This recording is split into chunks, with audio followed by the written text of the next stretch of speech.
Today we have series of lectures from different domain experts. To start with, today we have the first session from Dr.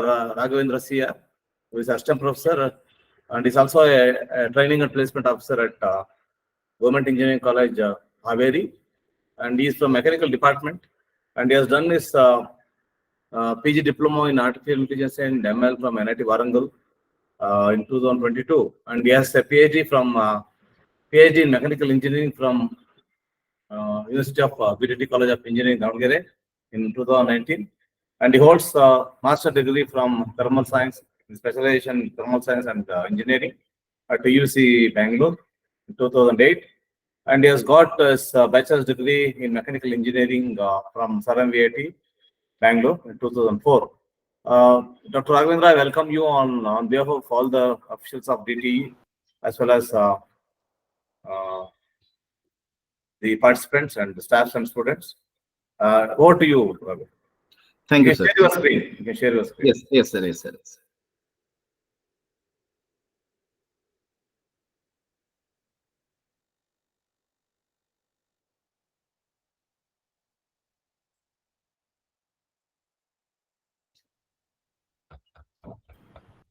Yeah, it's visible. You can start from the beginning. Okay. Is it visible, sir? Yeah. Okay. Good evening, all. First of all, I would like to thank the Commissioner, sir, and Director, sir, and Basraj, sir, for giving me this opportunity to present little knowledge about this writing and benefits of publishing research articles. First and foremost thing is, I just want to tell about my Karma Bhumi, that is Government Engineering College, Devagiri, Haveri, where I'm presently working. It has 4 branches and it has 3 branches, which is with research centers. As a customer, I just wanted to give an introduction about my college.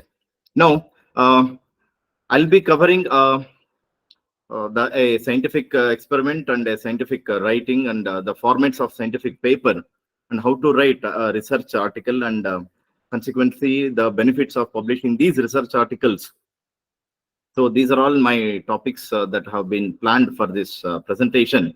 So in particularly, when we come to research, in particularly, it has a very vast field which cannot be covered in this short period of time. So I concise my presentation limited to the research work which has been focused on scientific experimentation and how to present these scientific experimentation in terms of articles or research papers, what we call. So in that context, I just shall go in bullet points in a single one. So what do you mean by a scientific experiment? No, we know that these scientific experiments are a great way to test new ideas, or even these science experiments are also has a lot of procedure, or a defined procedures to find out a new things and new ideas and collect the respective data and present it. A scientific experiment is not a complete one unless otherwise we put it on black and white or we publish, so that the society of this research will come to know and they understand what is happening.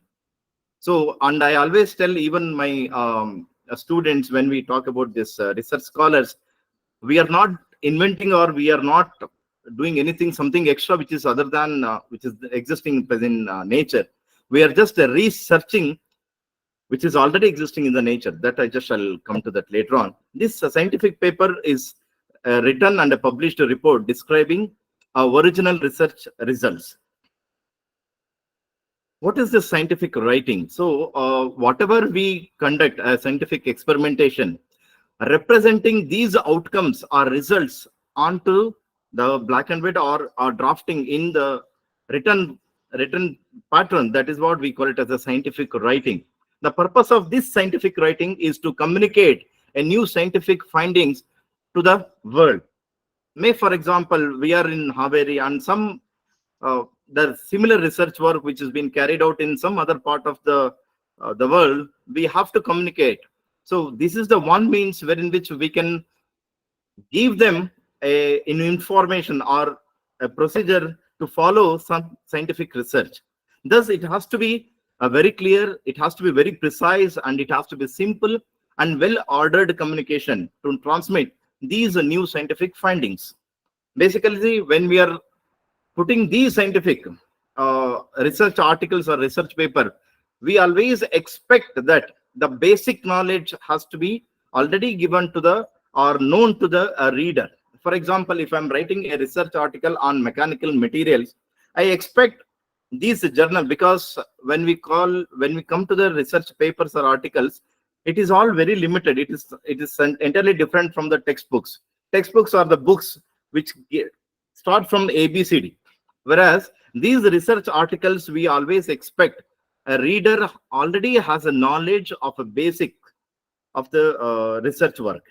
So this we expecting that this scientific writing must use a proper English or a drafting language, which gives a sense in the fewest short words. So that is the reason why most of the journals, they also restrict the number of words or number of papers for a particular journals. So what is this scientific article or a scientific paper? This scientific paper or an article is nothing but it's a written or a published. Nowadays, even we have a publications also. So this written published report describing original research results, it must be the first publication, or it has to be a novel work. The one person who has already done a work, the same work you do it and publish it, it has of no sense. So something you're doing an experimentation, maybe you are using the same procedure or maybe the different material, you're changing it. So it has to be novel, and you are presenting these results into a written or a published report. That is what we call it as a scientific paper or an article, in a form of whereby the peers of the authors can repeat the experimentation and test the conclusions. In a journal or the other source of documents readily available within the scientific community. So this is the scientific paper which gives whether an industry or a research person or a research scholar, which gives a light for him to continue his research work or follow the methods or materials or methodology. So it has to be the scientific paper. It has to be having an access to the observations. It has to repeat the experiments. The scientific paper or an article, whatever we are publishing, should have an access for the observations. It should have a repeat experimentations, and it should have an evaluate intellectual processes, and it must have an impact. That is what I always give an example. Say, for example, if you take 10 buckets of the seawater and put it back into the same seawater, it doesn't have a sense. At least one drop of a different or a sweet water into the seawater makes a sense. That is what it should have an impact. Whatever we publish or whatever we research work or an experimentation work we carry out, it should have an impact on one or the other community or the field of engineering or technology.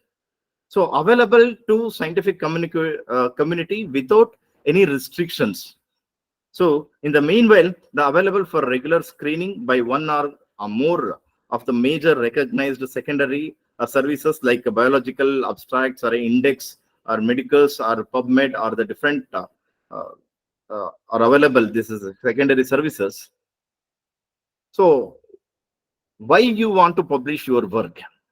See, in the meanwhile, whether you go for a PhD or MSc in engineering, they always recommend you to publish the articles in the journals. Why it has to be published? It has to be published so that at least a novel work that is being made by you has to be aware by, or it has to be informed to the rest of the people who are working in the same field.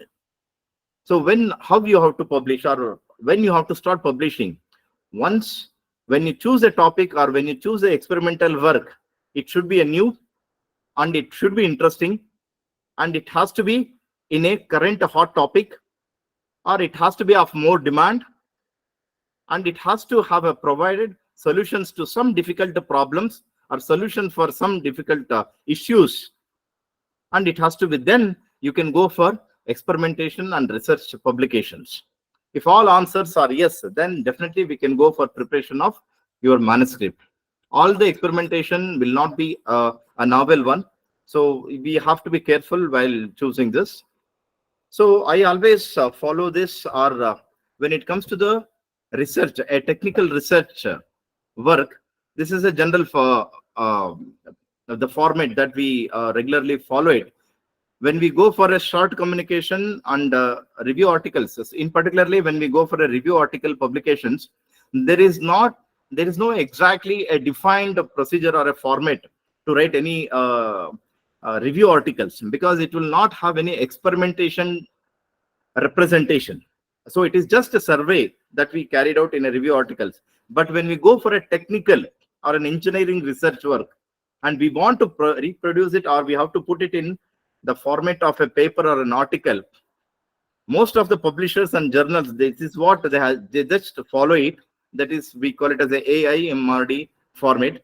A, which stands for an abstract. I always say abstract is something like it's a trailer of a movie, wherein which we will know what sort of a movie it is, who is being presented over there. So even in this abstract may be limited to 200 to 250 words. It varies from journal to journal, but maximum it is always restricted for 250 words. A abstract should have an introduction, an abstract should have an objective, an abstract should have a method, and even the abstract should have a results and the conclusion also. So it is a concise. That is why I always say abstract is something like a trailer of a movie. So within 15 or 30 seconds, they will show what all there in a movie to grab the attention of a reader. So in the same way, this abstract will gives you a light on what is the work, what is the major objective or a concentration of an author on a particular paper. So I stands for an introduction.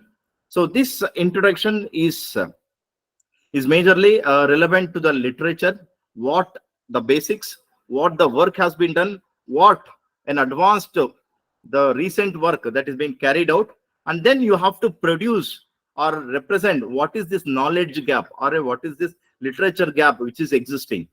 There comes this literature gap plays a vital role in defining your objectives. So the last part of your introduction should give a knowledge gap or a research gap, and then you have to give the objective of your research paper. So this introduction will follows like this. Then the third section, M, stands for this methods and materials. I would say materials, methods. M, how was the problem is been studied? Materials and methods. It gives out the system, explains the materials that you have used, the procedure that you have followed, the test tricks that you used. So these are all things which will come under the procedure of methods and materials. I was talking about in the previous slide, the way we have to represent this methods and materials, it should be very clear and precise to the reader, so that a reader can also repeat the same methods and materials if they want it. So that is how it should be, the methods and materials. That is the way most of the journals, they demand each and every pinpoint details of your materials that is being used, or the methods that you have been followed. Then the R stands for the results. So obviously, when we conduct a series of experiments or research work, we come out with some data. So these data, that it can be, there are two types of results that can be. One is a qualitative and the other one is the quantitative actually. So I'll be talking about only this, the results which have been related to this experimentation, related to this engineering and fields. Those results, whatever we get the data, we have to represent it. When it comes to the results, this objectives should be always supported by these results. It should be in the same pattern actually. These results should support our objectives which were defined in the last end of the introduction section. So it should focus on the results that has been obtained. So these results can be represented in three ways. One is in a text we can explain this, and the second one is we can put these results in the form of tables, and we can also represent these results in terms of the figures as well. So I just shall come to that later on about these results and in details. And the last one is D, which stands for the discussions. These discussions are nothing but whatever the numerical data or the data that has been obtained from this experimental or results, research results, we have to justify or we have to explain what these numbers or results stands for, how different they are from the previous work. Say, for example, I'm using some aluminum material which has been already used in some aeronautical applications, and we are going for the same aluminum, and we have tested some other experimentations onto this. How these results are entirely different, or how they are going to contribute to the society of these aeronautical applications. So these discussions tells you the depth or the knowledge of you in the particular work. So this plays a very good role in deciding your results. And the last part, which I have not mentioned over here in this AIMRD, that is the conclusions. So these conclusions are nothing but whatever the outcomes of your results. The way we have declared these objectives, in the same pattern, the conclusions has to be followed. Say, for example, if we have defined 3 objectives, objective 1, 2, 3, in the same order, the conclusions has to be defined in the same order, 1, 2, 3. This is what we just tell this, and even this figure tells us very clearly this opening, and this is the introduction one, and this last point we will just narrow it. As I was just talking about, this introduction should be in general, we start it, and then we will channelize to the knowledge gap or a literature gap. Then we take an action in terms of methods and methodology, and then we give our results in the better way. So before we start writing the paper, or when we start writing the manuscript or an article, we have to take down all the data. In most of the occasions, while writing the articles, we find some the data missing, and in most of the occasions we experience that. So in order to avoid that ambiguity or that deficiency, I always suggest, even my students or my friends, we have to have each and every pin readings that is being taken down during our experimentation. So make the tables of results, take the table results and put it in the form of graphs, and keep the files to record summaries of results and any observations. However it is insignificant, please take down the data. Research always doesn't mean a positive outcome. Even a negative outcome is also as a result outcome, a research outcome. So I always suggest to have, whether it is a significant or insignificant, every data, every result has to be recorded, and the date of the files has to be recorded. Even if you go for, that is the reason why when you go for a SEM or XRD, whatever the results analysis, we go for SEM images, they also mention the dates. This is the one wherein which we can take back the data even in the future if we want it. So then we go for a revise your readings. You may need to repeat the experiment, or while you still have the materials, or in some occasions we always go for the trials of, when we go for 10 samples are there, we always go for 2 trials for 1 samples, so that even the noise factors or some errors comes into the picture. So we always have an additional data with that. Write ideas whenever they come into you. This is why we call it as a drafting. Whenever we get some ideas, we have to keep drafting into that particular notice. So how to write a research articles? So research articles, whatever we speak, it is entirely different than putting the same thing into the paper. That is a drafting. It is entirely a different one. So it is put it in a simple way. I have given this figure. If you look into this, so this is what we call it as a pre-writing. So pre-writing is something which will have all your results, all your tables, all your figures, all your SIM or XRD images, or whatever the data or whatever you have gathered during your experimentation, that comes into the pre-writing, or whatever the ideas into that. Then you put it into a drafting, you put it into your words, you put into a beautiful graphs or whatever it may be. Then you make a revisions. You read once, twice, thrice, make sure that it should not have any the corrections. Then if there is any corrections, make sure that you edit it back, and then you send it for the publications. I'm not concentrating on the plagiarisms, my dear friends, over here. That is a different issue. It's a different topic actually. So I'm not concentrating on that. We know that nowadays plagiarism is mandatory for all. So when we go for a journals or articles, the most of the articles they demand the plagiarism percentage should be less than 10 or 12%. That has to be in mind. So when you copy, only those things come into the picture. When you're writing your article own, so or drafting on your own, it usually doesn't comes into the picture. This is what I personally feel. So it will have a pre-writing, a drafting, a revision, and editing and publication. So even during the publications, the reviewers or the peer reviewers or editors, if they ask any corrections, once again you have to come back to this drafting, you have to revise it, you have to edit it, and you have to publish it back. This is how the procedure just carries on. So essential parts of a scientific paper, I have already explained what is this abstract, introduction, materials and methods and all those things. So let me tell you one interesting thing about this title that is very much important. I'll explain it later on. And then the summary, acknowledgement and references. Let me take one by one. This is a structure actually generally. This shows a very concise one. This title, keywords and abstracts are maybe a little part of the research work where the main text or the body of the manuscript includes introduction, methods, results and discussions. This is always termed as a body of any research article. And then the tail, or I mean to say that this conclusion, acknowledgement, references, supplementary data, always at the down one.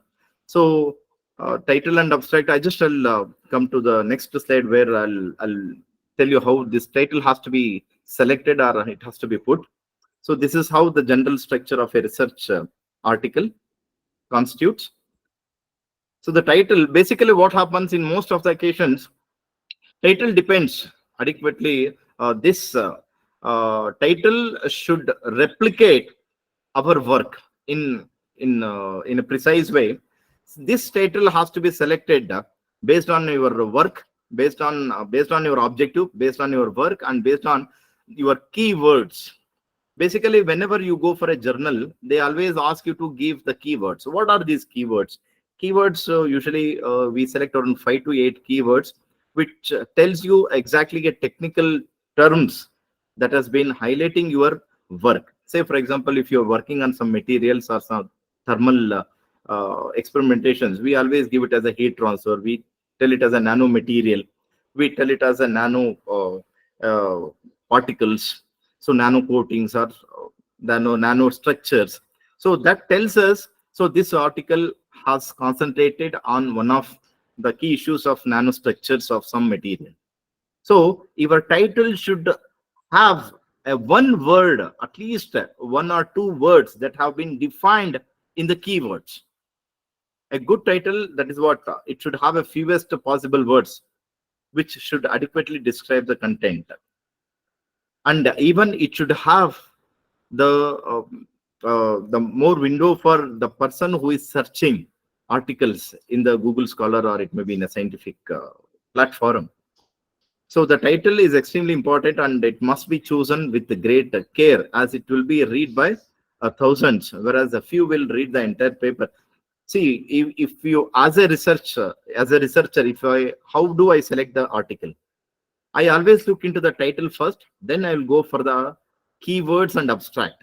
Then if I feel it is interesting and if it comes under my domain, then I'll go for the entire article readings. So if my research work is on nanomaterials, I cannot go with all the nanomaterial work, because there will be thousands and lakhs of articles will be published on some nanomaterials or materials or thermal engineering.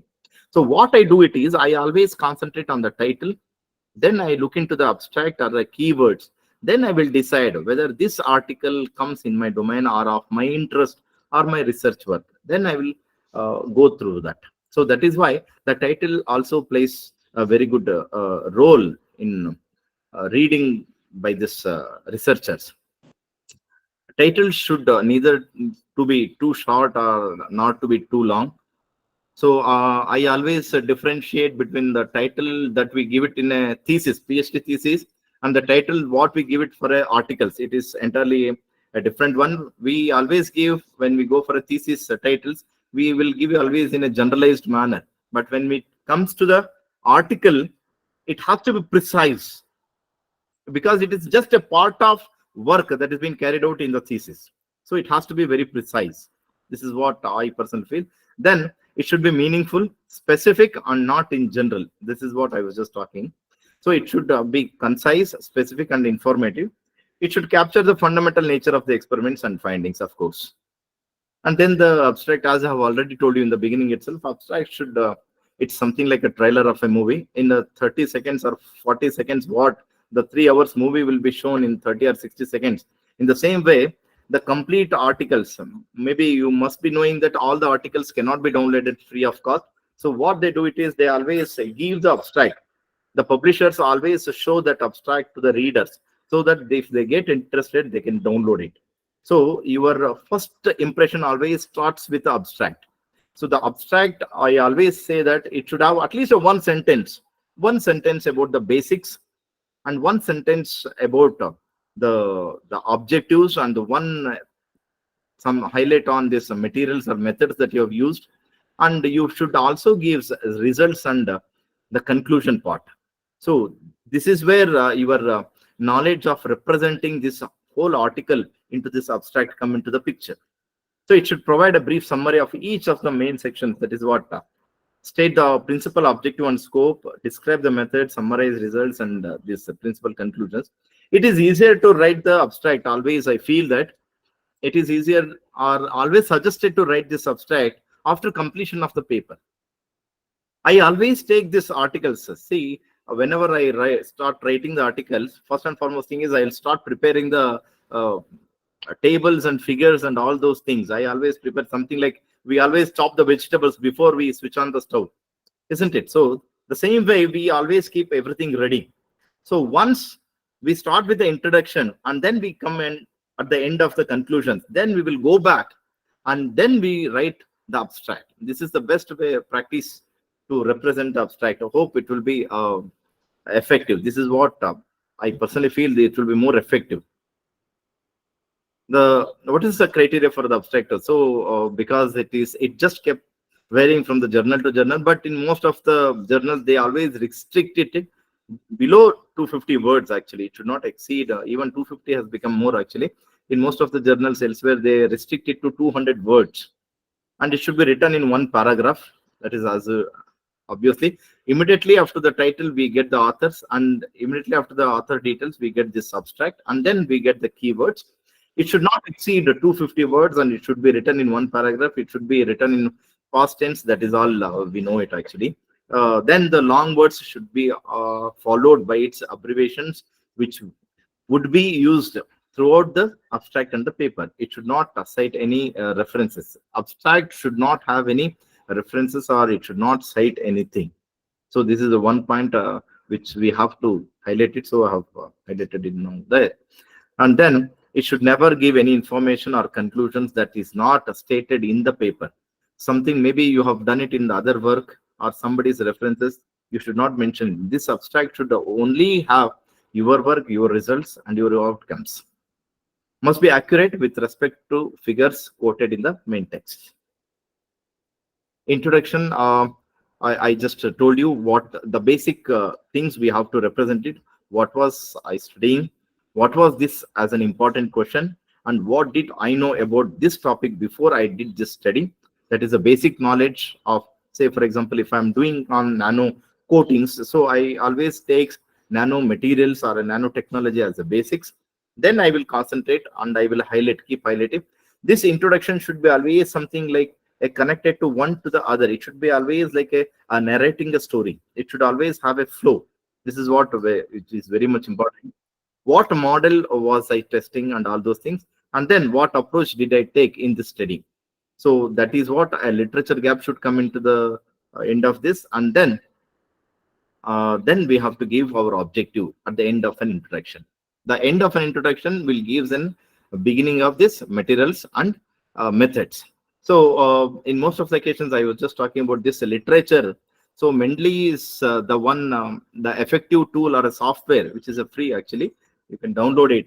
So this is a screenshot that I have put it over here.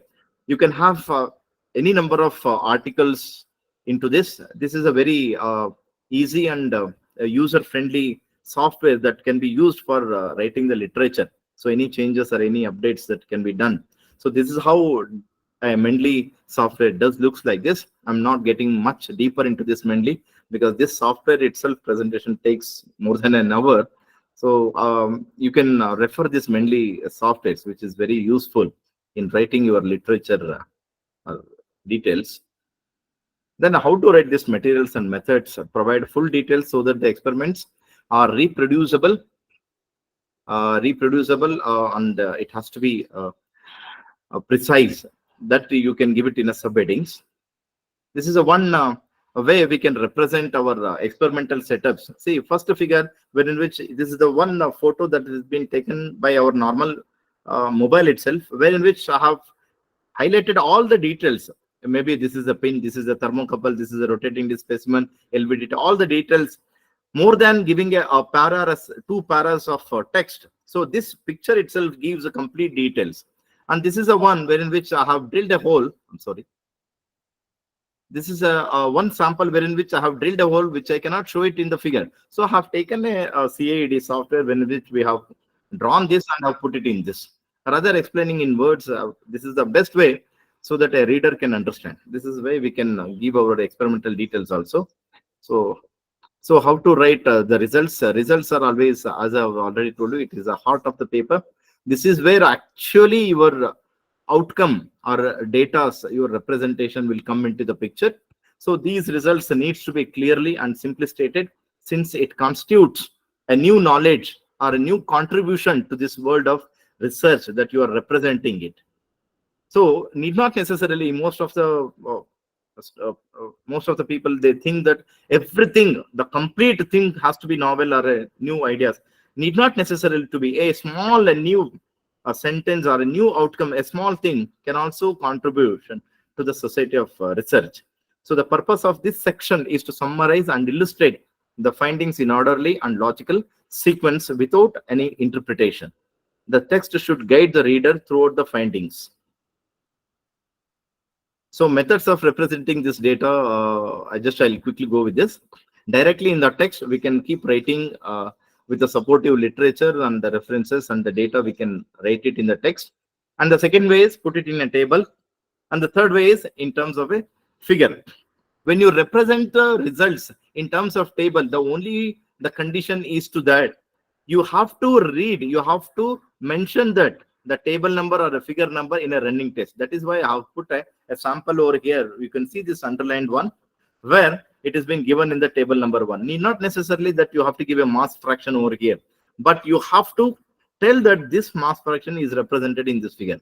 And even the presence of this so and so has been given in the figure number 1. Need not necessarily to explain everything, but still at least you have to guide the reader that it has been represented in the figure. This is the only the condition, or it has to be, must be followed.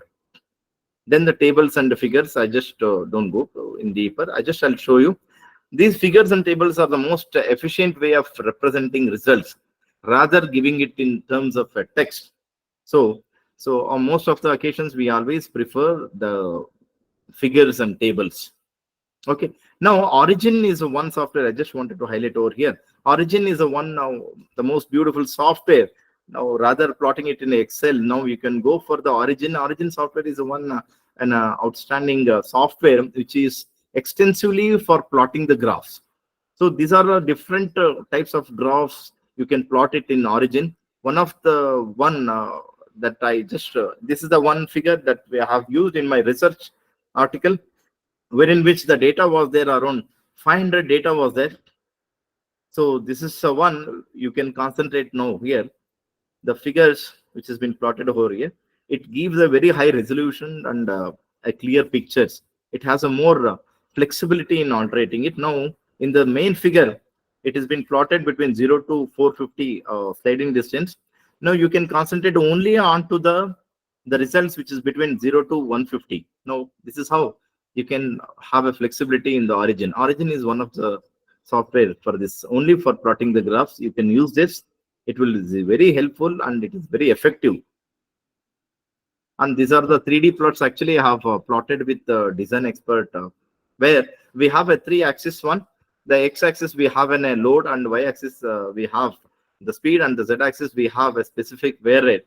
This gives an individual and an interaction effect onto this results also. Now these 3D plots are also been more effective when we have multiple factors influencing on one response. So these are the Design Expert and Minitab are the two softwares that are extensively used for the statistical analysis and to design your design of experiments. When we want to plan experimentations, I'm talking about an experimentations. When you have no more factors and one response or two responses, then you can go for this Design Experts and Minitabs. These two are the statistical softwares which are more effective in statistical analysis. So discussions, let me go into this. It is the hardest section to write actually. As I have already told you, this is where your knowledge will come into the picture. How you justify your results, how you give these results to the researchers in readability. So this is where it just varies from experimentation to experimentation, how the point of view you see into the results. That is what you have to explain it. In discussion part also, you can also take references of the previous similar works. I'm not talking about the same, it's a similar work or the similar material done by somebody else. So those results are like this and my results are something like this. This is how you can represent it. And then these components of discussions try to present the principles and relationships and generalizations by the results, point out any exceptions or any lack of correlations, and define and unsettled points. So these discussions are a very hard part of this results, and discussions are the hard part of these articles which represents your results. And then how to state this acknowledgement or something, saying thanks and courtesy for the people who are supported for writing the articles or fundings. I don't go much into this acknowledgement. And references, it's a different sections actually. References, what are the articles that has been already published, we have referred it, that we have to put it here. We are just running short of time, so I just quickly go with that. So the one thing which I have highlighted over here, when you have a more than one author is been referred, we use et al. And when there are only two authors, then we take those two authors and refer it as like a Pujari and Sri Kiran, something like this.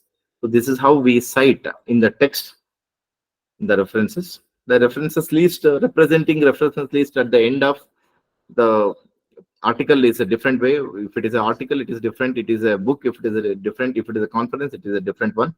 I don't go much into this.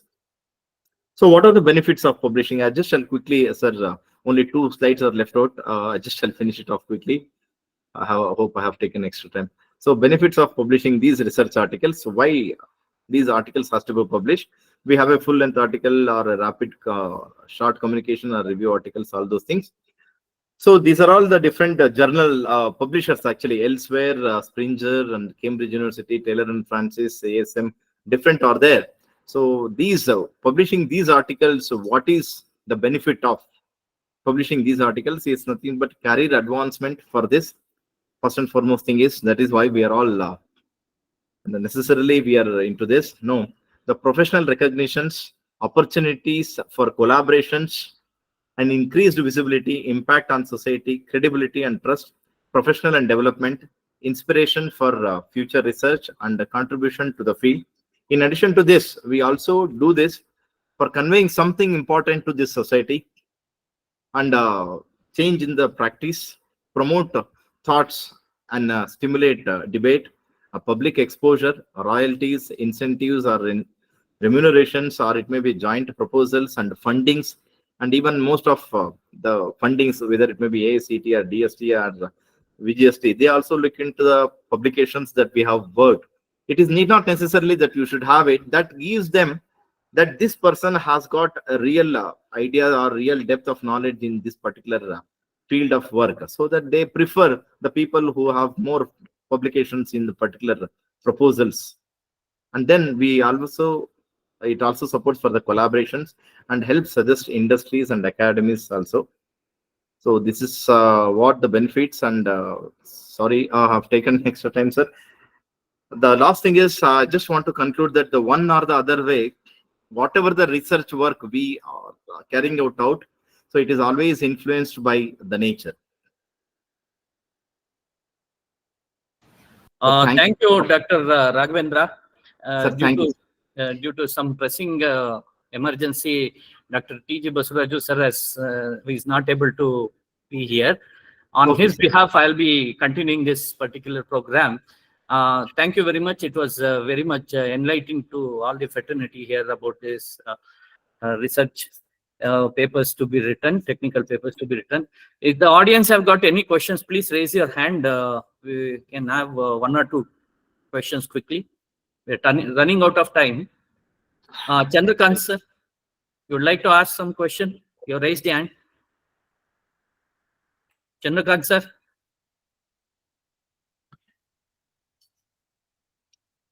Chandrakant sir, you have been unmuted. You can talk. I think there is no questions. Yes, sir. Yes, sir. Okay. Thank you, Dr. Raghavendra. Thank you, sir. Thank you. Okay. Okay. Now, I welcome the next speaker, Dr. Mohit, who is going to speak on this topic called Leverage Open Source to Help Students Build a Successful Career. It is our pleasure to have Dr. Mohit here, and brief report about Dr. Mohit. I would like to present it before Mohit sir starts his presentation. Dr. Mohit, can we have Dr. Mohit, madam? Is he there? I'm here. Good evening. Yeah, good evening, sir. Good evening, sir. Mohit sir. Yeah.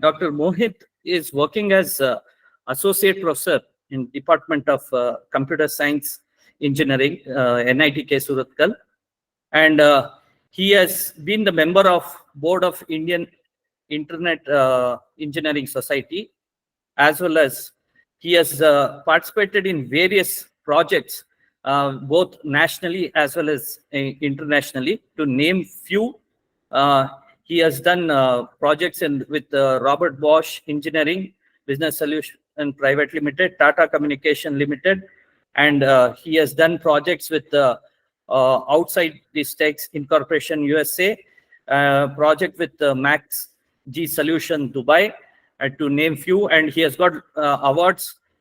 In 2015, he has got EMC Young Achievers Award from EMC Corporation Bangalore, the Outstanding Young Professional Volunteer Award of 2021 by IEEE Bangalore Section, and IEEE Bangalore Section Chair recognition in 2024. He has contributed significantly to the open source projects for more than a decade, and he has got 50 plus technical publications in peer reviewed journals, conferences, as well as international journals. He is the reviewer for IEEE Internet of Things, IEEE Transactions on Cloud Computing, IEEE Transactions on Network, Elsevier Journal for Network and as well as Computer Applications, and he has also served as a guest editor for Annals of Telecommunication, Springer Journal. He is a senior member of IEEE, a member of Executive Committee of IEEE Mangalore subsection for 10 years, student activity chair of IEEE Mangalore subsection during 2015-17. The list is very big, and he has got a lot of achievements. And we are running out of short. Sorry, Mohit sir, I could not read the entire list. With this brief introduction, I would request Mohit sir to take over the session and present. Sure. So I will share my screen. You can confirm whether you are able to. Yes, sir. See? Sure. Yeah. Can you put it onto the slideshow mode? Yeah. Yes. Perfect, sir. Perfect. Okay. Yes. All right, thank you. Good evening, everyone. Thank you for inviting me. Yeah, thank you for inviting me to talk about what we have been doing on open source and what people have opportunities that they can make use of. So when I was approached and told to talk on this particular platform, I decided to speak on how we can leverage open source opportunities to build a career. It is not only for students, it's also for faculty members. In fact, I am a faculty member. I also got a lot of benefit of open source opportunities that exist in today's world. I'll try to see to it that, I'll try to complete it in maybe 20 minutes and leave maybe, 5 minutes extra for some question and answers, or I'll try to complete as soon as possible since we are, I think, about 20 minutes late right now. Let's go ahead. So this is the outline of my presentation. I'm going to speak on two major programs that exist in the world. One of them is about 20 years old, but many students still don't know about it, and many faculty members also haven't heard about it. So I thought I will bring awareness about these programs by talking today. The first one is called the Google Summer of Code, which is from Google. I'll talk about different points and links. I'll share this PPT also with the organizers so that all those who are interested can go and open up those links and see what are the benefits. Then I'll talk about the recent program. So the previous one, the Google Summer of Code, is 20 years old, and the Google Season of Documentation is just 5 years old. So I'll talk about what are the opportunities in open source that these two programs have. And let me also tell you right now, before I forget, that I have a list of 37 plus programs like these with me. However, since the time is very short, only 20 minutes or 30 minutes, I don't want to go into the complexities or the long list of such programs, but I'll speak about these two popular programs, and then people can always reach out to me if you need more information about similar programs. I'll also speak about the GSOC Mentor Summit, which is not for the students, which is mainly for those who are mentors, not the students. And then there's a long list of open source internship program, which I already mentioned. About 37 plus programs are there in my list, which I have found out. And then, we might not have time for a walkthrough sample GSOC projects today, but I'll show you the link again where you can go and see how people write applications for Google Summer of Code projects. So going forward, what is Google Summer of Code, and who are the stakeholders? Who are the beneficiaries of this program? So first of all, it's a summer program primarily targeted towards university students. Can be undergraduate, postgraduate, PhD. They need not be engineering students. It can be arts, commerce, science, maths, chemistry, physics. It can be a non-science program. That's totally fine. They don't have any such constraint that you should be in a particular degree. And more importantly, now even they have relaxed that you did not even be a student registered in a university. And that's why you can see I have written in blue color and others. And particularly this program was started 20 years back by Google Summer of Code. This program was started by Google open source team in 2004 and 5 time frame, primarily to promote the use and development of open source tool. And we are surrounded by a lot of open source tools that we use. So for example, the previous session was about writing papers. I'm pretty sure people know about LaTeX, and people know how LaTeX has been useful in writing good manuscripts, make them look good, formatted. Now LaTeX is again an open source tool. So we are surrounded with open source tool, and this program was started to encourage more people to use open source, number one. Number two, to develop open source and contribute to the development of more such programs. Okay.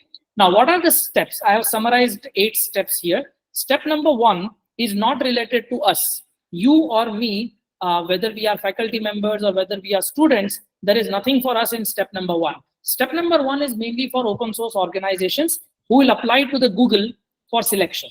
Now, who are these open source organizations? They are maybe VLC media player, or maybe Google Chrome browser, or Firefox browser, or Python project, or Java. So people who run these big open source tools, like there is a Python development community, there is a Java development community, there's Ruby on Rails, there's a, for example, MySQL is an open source database tool. So all these big organizations will apply to Google and say that we want to participate in Google Summer of Code. And step number 2 is also for not any one of us. Google will select some of those organizations who applied. For example, in this year, 195 open source organizations have been selected by Google. And each one of this organization in step number 3 will provide a list of projects and who will be the mentor for those projects. So once the that organization is shortlisted, let us say VLC Media Player is shortlisted. VLC Media Player team who develops that tool will provide a list of projects that we want these projects to be done in 2024, and they will also tell who is going to be the mentor. Now that is where our role starts in step number 4. Our students have to apply to these projects. They can go to any organization, they can see what are the list of projects, and they can pick up that project and then start working on the application. You are not working on the project. Please make a note. You are not supposed to start working on the project. You are only supposed to start preparing an application, and you have to submit that application and say, I am interested to work on this project. So that is step number 4, where students will apply to these organizations by writing a project proposal. Please note down, it is a project proposal. It is not the project completion. You don't have to code. You just have to write a document and tell, this is my proposal. I want to work on this project. Please select me. And then if you get selected, which is in step number 5, organizations will select students. Please make a very clear note that Google will not be involved in selecting the students. Google does not participate in selecting students. Organizations will select the students. They will send a list of the students that are selected to Google. And in step number 6, the Google team will announce which students are selected and for which project and who are their mentors. Google only does announcement. Google does not participate in your selection. So please tell your students that they need not worry, because some of the times when I speak to the faculty and students and I tell them, they get overwhelmed with the word Google and they think that, oh, this is not my cup of tea. Please understand that Google does not come and interview any student or any faculty or anybody. Google leaves it up to the organizations to select it. So if MongoDB or MySQL there is a team, they want to do 3 projects, they will select the students who will work on those projects. Okay. And step number 6, as I said, Google will announce the selected list of students and the mentors. In step number 7, once you are selected, you don't start directly programming. That's not the way that the program works. They tell you that first 3 weeks, you should not worry about writing code. You should bond with the community. That means you are a new person in that program. You have never worked with MySQL DB. You have never contributed to its development. You are a new student. So you need to first sync up with the community, learn how they work, and sync up with them in a way that you feel comfortable. Talk to your mentor. Your mentor might be from some other part of the world. You are from India. Finalize which time zone will you have the frequent meetings, whether you will meet once in a week, twice in a week, once in 15 days. How will you and mentor sync up? What kind of code the mentor is expecting from you? And how will the mentor be involved in reviewing your code and mentoring you? So first 3 weeks, you're not supposed to worry about doing the project. You are supposed to be planning for the project and asking the mentor, am I planning correctly? Or am I doing any mistake? And good part is that there are variety of projects in different categories. So for example, if you want to participate in this program only for a short period, let's say 4 weeks, only 1 month, then you can take a 90-hour coding project. That means totally in 4 weeks, you will be coding for 90 hours. That means the project, 90 hours is not very strict. It is like nobody is going to keep a track of 1 minute or 1 hour. What it means is that the project is not very big. On the contrary, there is another project which goes on for 10 to 12 weeks, which is 350 hours. Per hour, if you put 35 hours, per week, if you put 35 hours, as good as a full-time job, because 35 hours per week is like almost 7 hours in 5 days. So 1 full week, if you work 35 hours multiplied by 10 such weeks, is a big project. So that is 350 hours. So the Google team announces 3 names: short projects, medium projects, long projects. Short projects are 90, medium projects are 175, big projects are 350. And by the way, there will be 2 evaluations, one exactly at the center. So for example, if you have taken 90 hours, approximately that goes to about like 2 to 3 weeks of project. Exactly half time between that, they will conduct first evaluation, and then final evaluation will be done when you submit the entire project. If you fail the first evaluation, you cannot continue working on the project. You are discontinued. Now, that is how the whole program is structured. Now let us make a note of what are the important points that people should know. Students can apply to 3 organizations. However, they cannot work with more than 1 organization. So that's what the point number 2 is. Student cannot work with 2 organizations at a time. While submitting the project proposal, they can submit 3 project proposals to 3 different organizations or same organization. It doesn't matter. Let's say you are interested in working in Firefox. You found 2 projects interesting. You can submit a project proposal. And 1 project you found interesting in MySQL. So you can submit 1 project to MySQL team. That is your choice. However, let's say if MySQL also selects you and Firefox community also selects you, you cannot work with both of them. You have to work only with 1. You will have to choose any 1. More importantly, you can participate in this program 2 times during your career. So, for example, if you participated last year, you can again participate this year, or you can also have gap between your participation. You participated 2 years ago, now again you want to participate. That's also possible. However, once you participate 2 times as a student, you cannot participate any further. However, if you are a faculty member and you want to participate as a mentor, there is no such rule. You can mentor any number of years. I have been a mentor for Google Summer of Code for NS3. NS3 is a very popular network simulator. If you work in networking or if you have VTU computer network syllabus, you will see they recommend NS2 or NS3. So I work with NS3 as a Google Summer of Code mentor from 2017 onwards. So it has been 7 years that I have been mentoring students in this program. As I already mentioned earlier, I'll mention once again, Google team does not participate in the selection process of the students. Only the respective mentors and the organization will select. If it's Firefox, the mentor of the project and the Firefox team will select the student. Okay, that's what I have written. Only thing that Google does is it verifies the eligibility of the student. What is the eligibility? Whether this student has already participated twice earlier or not. If they already participated earlier, then this time they cannot participate. That is what the basic check is, what Google team does. Then there is one bullet in blue color to attract your attention. Google actually pays stipend to the students, and the stipend is very good. About 7 years ago, this kind of flexibility was not there. They did not have short, medium, and long projects. They only had long projects, and they used to be 12 weeks. I remember 7 years ago, they used to pay around 3.5 lakhs of stipend in Indian rupees for 3 months of project. That essentially means more than 1,05,000 or 1,08,000 per month is what every student used to get.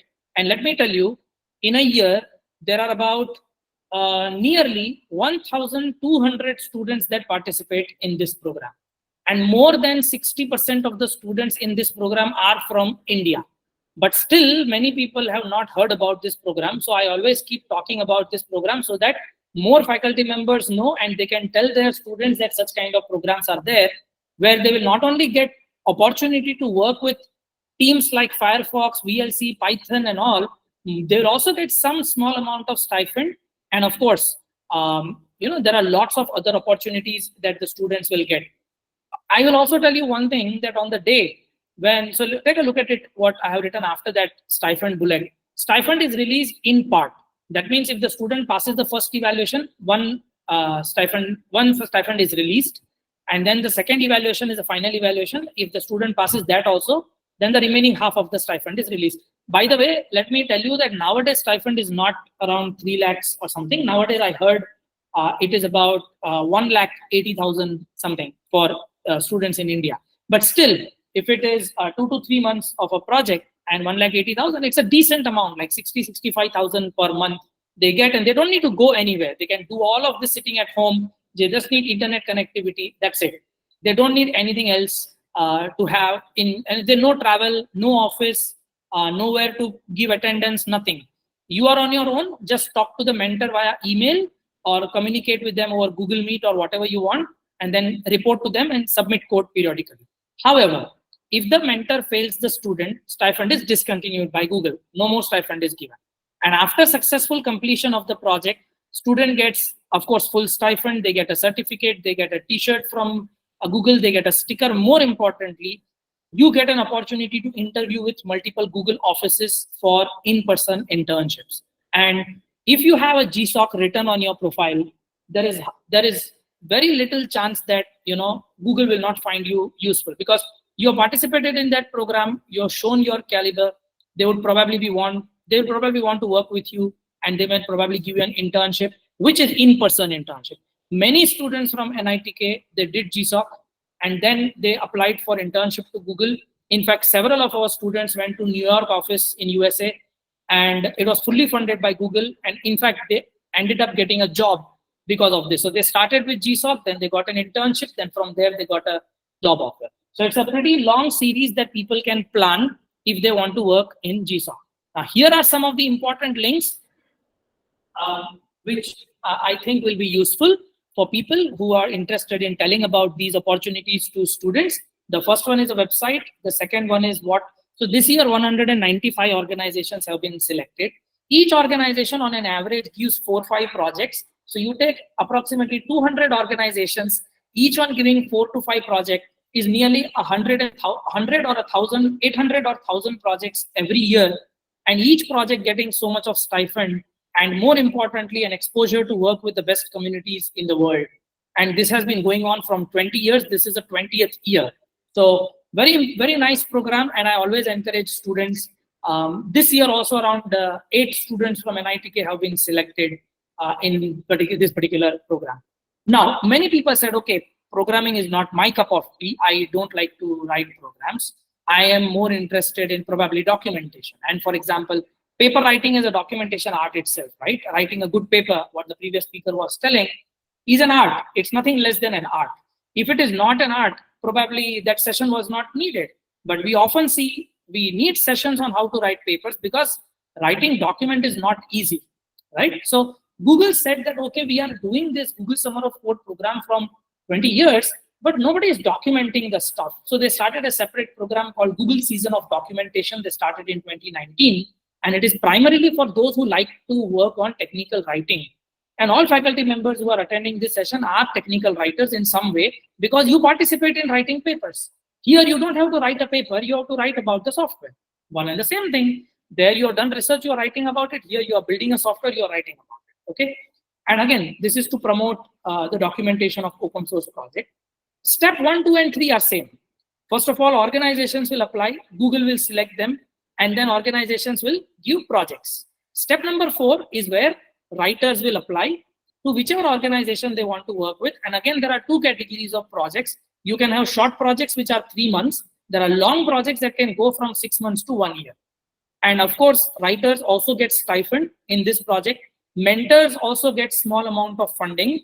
And finally, when the whole project gets over, that means the technical documentation is ready, Google will announce the successful completion of the projects. Again, Google does not participate in selecting the writers. It is the duty of the organizations like VLC, Firefox, or anybody who has participated. They have to select the students or writers. Now, this is a website, the first link. The second one is if you want to know what are the guidelines, then timeline, and then results. Now, one very nice incident happened. One of my students applied to GSOC in one organization, and they could not select him because the competition was very high.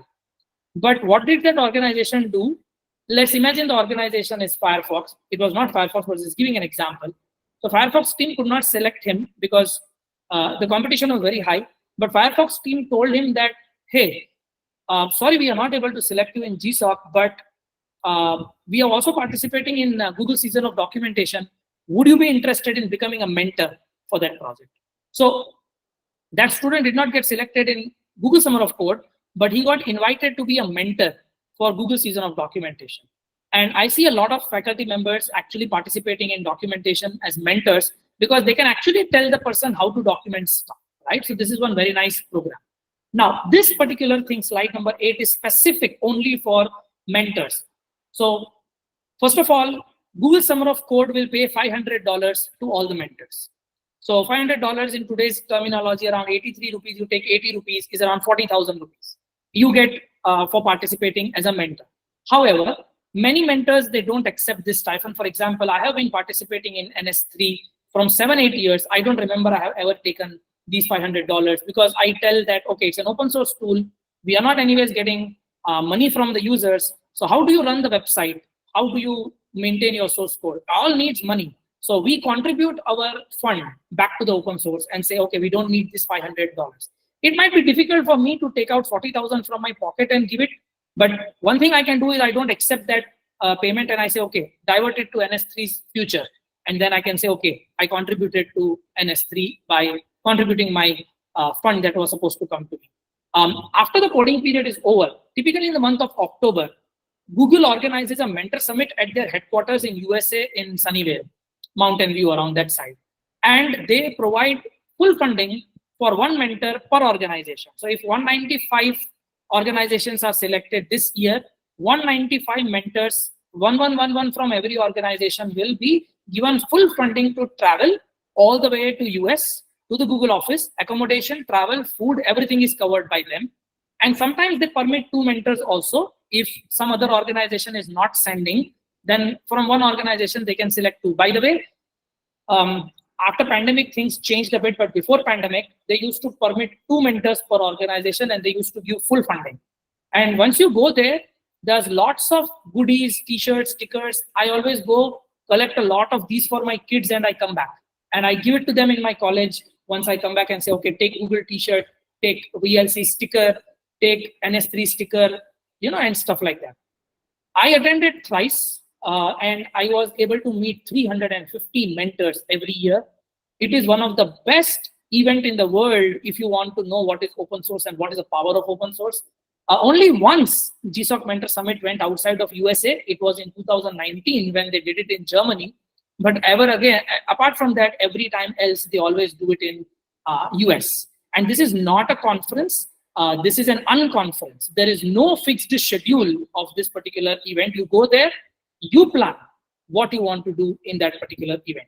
And depending on what you want to do, people are interested and they start attending your event. Okay, so that's what I have written. Mentors prepare the schedule after arriving at the venue. You go there and then you decide what you want to do. So this is, for example, one of the rule of GSOC, that if you are coming as a mentor, you are supposed to bring chocolates from your country.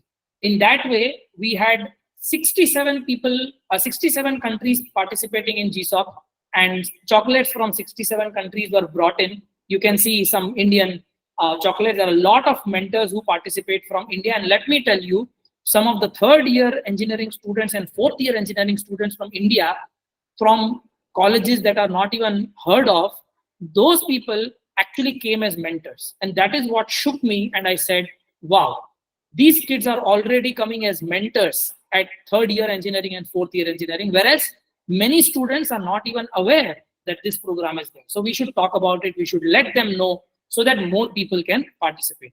This is a sticker table. This is my small collection at NITK. If you ever happen to cross Surathkal, say hello to me, come and meet me. I'll show you this sticker table which says open source, and I have collected stickers of more than 300, 400 open source organizations.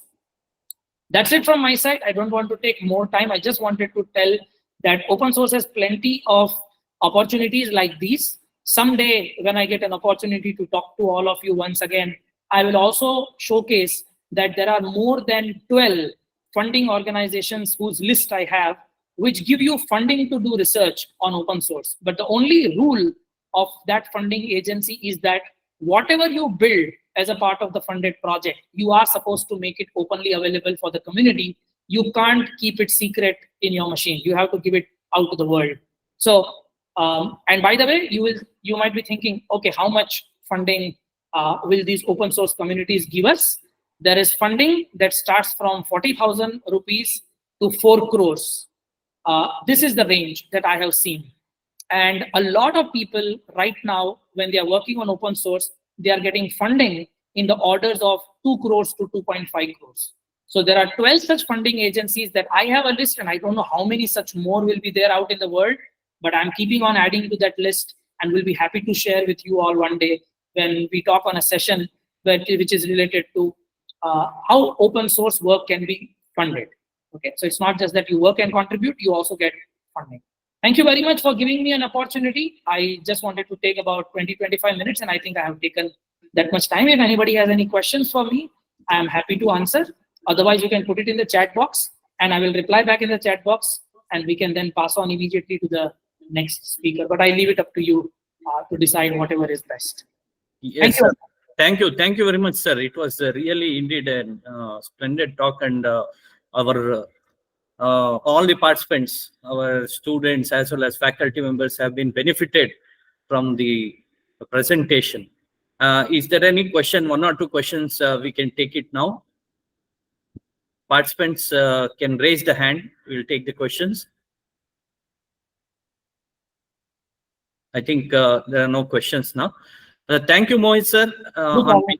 On behalf of the Department of Technical Education and the director sir, and as well as the commissioner sir and the principal secretary, I thank you for presenting this particular opportunities that are available in through the open source. In fact, to be honest, even I was not aware of this particular funding agencies that you have shown through your slides. It will definitely benefit both the faculty and the student fraternity. Thank you, sir. Thank you. Now I welcome the next speaker of this session, Ms. Pavitra N, who is going to speak on the topic applications of linear algebra in different fields. So Pavitra madam is our own in-house faculty from Government Engineering College, Chamarajanagar. She is working as in the Department of Mathematics as assistant professor. Pavitra madam, can we have your presentation, please?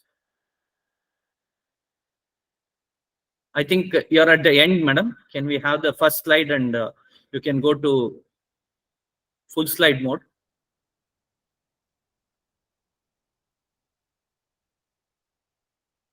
Yes. Good evening, Pavitra madam. Please welcome to this AROHAN lecture series 8. You can start your presentation. Am I audible, sir? Yeah, you're audible, madam. And can you put it onto the slideshow mode? Okay, sir. Yeah. Thank you.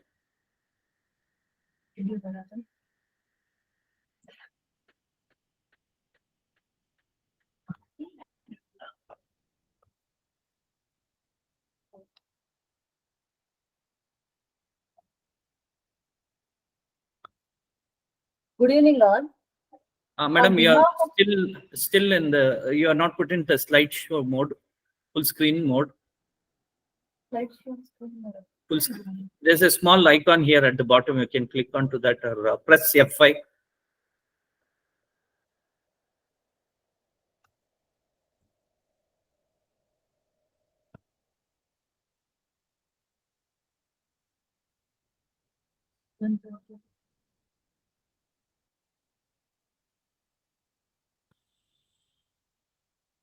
Sir, can I start now, sir? Yeah, you can, madam. This thing is not in slideshow mode. Presentation is not in slideshow mode. If you can. Okay, sir. Yeah.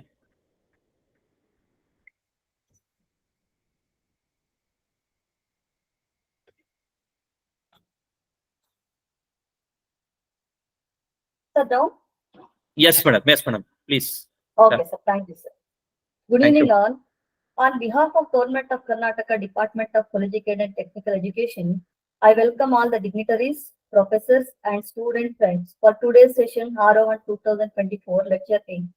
I am very much delighted and thankful to our department for initiating an AROHAN program to reveal the uniqueness of each institute in the state, as it serves as a common platform to share the knowledge and best practices adopted in various institutes across the state, which in turn makes us learn new things and keeps us updated. Further, it enhances our abilities and activities for better growth to meet the global standards of education. So I introduce myself, Pavitra N, Assistant Professor in the Department of Mathematics, Government Engineering College, Chamarajanagar. As a teacher, I establish a positive atmosphere among the students by connecting their classroom learning with real-world experiences. I show enthusiasm on my subject, very much supportive to students in learning the new phenomena, and celebrate their achievements, and also will provide opportunities for critical thinking. Further, I encourage the students to set their goals with new ideas to mold themselves so as to fit in the current competitive and corporate world. In the view of this, today I am going to brief applications of linear algebra in different fields. So the outline of this presentation contains the introduction, application of linear algebra in various fields. I am going to briefly explain only few fields, that is in medical field, traffic, aerospace, graphics, robotics, and data science. And the last one, the conclusion. Start with the introduction. That is linear algebra. That is a branch of mathematics that deals with vector spaces and linear mappings between these spaces. It's used extensively in various fields like engineering, computer science, physics, and economics to solve system of linear equations and to analyze geometric transformations, etc. So this is the definition and introduction of linear algebra. So next we move on to the applications. So applications first we look after in the medical field. So in medical field, we are applying linear algebra techniques in many fields, but one of them I'm going to explain in MRI, that is the magnetic resonance imaging. So that is in image reconstruction, where MRI data is often collected in the form of raw signals in the frequency domain. Linear algebra techniques such as the Fourier transforms and matrix manipulations are used to convert these signals into clear images of the body's internal structure. So the MRI view and how we obtained and is the instrument are displayed in the slide. The next concept is in CT, that is the computed tomography, in tomographic reconstruction. That is the process of reconstructing a 3D image from a series of 2D X-ray images involves solving large system of linear equations. So where algorithms like filtered back projection and iterative reconstruction are based on linear algebra. Next, we continued in the medical field, that is in ultrasound imaging, in beam forming. Linear algebra that is used in the process of focusing ultrasound waves to create clear images. The techniques involved in that are matrix operations to optimize the focus and enhance image resolution. And another main concept that is in pharmacokinetics and pharmacodynamics. So in modeling drug behavior, where linear algebra is used to create models that describe how drugs are observed, distributed, metabolized, and excreted in the body. System of linear differential equations often describe these processes. These are only the few areas where I've taken to describe where the linear algebra concepts are applied in medical field. So next we carry on in the field of traffic monitoring system. As we all know, in traffic, maintenance is very difficult in many metropolitan cities. So in such cases, we are using traffic signal optimization in signal timing. So where linear programming and technique based on linear algebra is used to optimize traffic signal timings at intersections to minimize overall traffic delay and maximize traffic flow efficiency. So, and also in coordination of signals, that is to synchronize multiple traffic lights along a corridor, linear algebra helps to solve the equations that govern the timing plans, ensuring smooth traffic progressions. So this is how we are implementing linear algebra techniques in traffic monitoring system, and also in urban planning and infrastructure development. Whereas in transportation planning models, in where the linear algebra underpins models that predict the impact of new infrastructure on traffic patterns. This includes evaluating scenarios for new roads, public transit systems, and changes in traffic regulations. These are the few points I've taken to explain how the linear algebra techniques are used in traffic monitoring system. So next we move on to the next application of linear algebra, the major part in aerospace engineering. The skeletal view of an aircraft is displayed on slide. In aircraft and spacecraft design, there are different fields where we are using the linear algebra concept. So we follow on one by one. In structural analysis, in the field of finite element method, that is, linear algebra is crucial in FEM, which is used to solve complex structural problems. The method divides the structures into smaller parts or elements and uses matrices to solve for stresses and strains. And in the area of vibration analysis, where the concept of linear algebra that we are using are eigenvalues and eigenvector computations that help to analyze the natural frequencies and modes of vibrations of aircraft components, ensuring they operate safely away from resonant frequencies.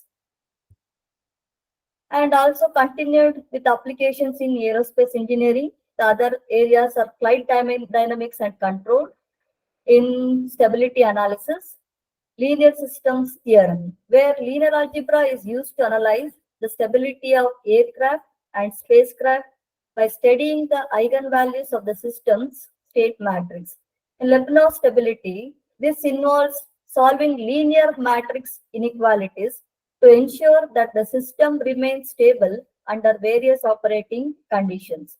And another major area where we are using the linear algebra technique in aerospace engineering is in control systems, that is space representation. The linear algebra represents the dynamics of aircraft and spacecraft in state space form, facilitating the design and analysis of control systems. And in optimal control, the techniques like linear quadratic regulator use matrices, that is the concept of linear algebra again, to design controllers that minimize a cost function while ensuring optimal performance. These are the only few applications I have implemented to enclose the concept of linear algebra in aerospace engineering. Still, there are many more applications. Because of time consistency, I have implemented only few of them. So next, we move on to the applications, the major application that is in computer-assisted graphics design. Linear algebra is fundamental to computer graphics, providing the mathematical framework for representing and manipulating images and objects. In transformations, the major role is in translation, rotation, and scaling. So where we are using the transformation matrices, the linear algebra uses matrices to perform transformations such as translation, rotation, and scaling, and they are combined to achieve complete transformations. So sorry, this video is not played in this slideshow. That is in projection, orthographic and perspective projection, where linear algebra is used to project 3D objects onto a 2D screen. The major part is in orthographic projection that maintains parallel lines and is used for engineering drawings. In perspective projection, mimics how the human eye perceives the world with the distant objects appearing smaller.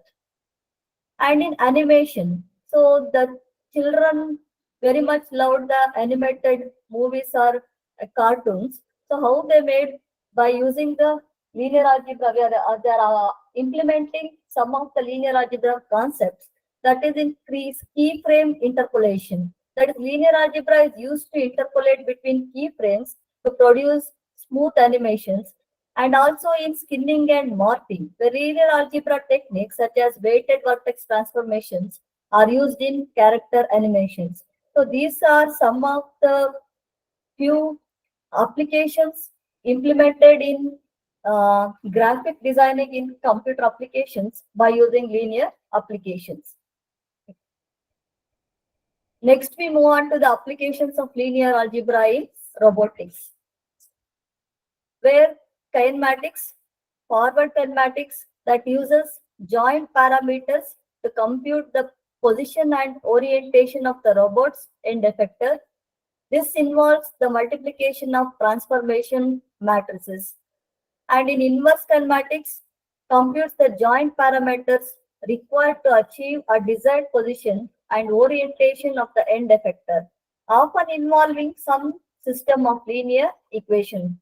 The slide contains the diagrammatic structure of kinematics, that is contains the forward kinematics and inverse kinematics, where here L1, L2, L3, L4 represents the lines that joining the where they join the angles. The joint angles are given by Q1, Q2, Q3, and Q4. So further, it is used in force and torque calculations. We all know in linear algebra, we learned what is the Jacobian matrix, where the Jacobian matrix is implemented. That relates the velocities of the robot's joints to the velocity of the end effector. It's essential for controlling the robot and ensuring it can apply the correct forces. The equation it is implied is V is equal to JQ, where J is the Jacobian matrix, V is the end effector velocity, and Q is the joint velocity vector. So this is some of the applications we are using linear algebra concepts in robotics.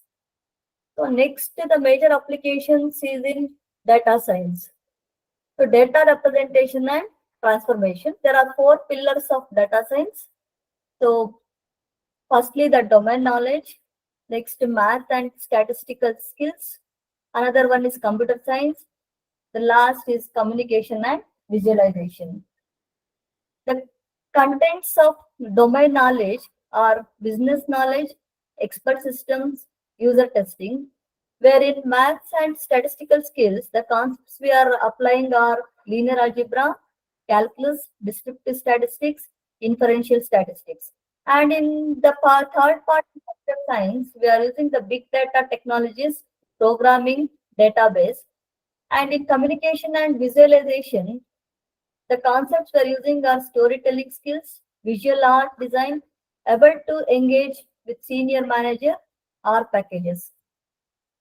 So these are some of the applications of data science, applications of linear algebra in data science. So the conclusion here, the application of linear algebra are vast and far-reaching, impacting numerous fields ranging from computer graphics and robotics to data science and beyond.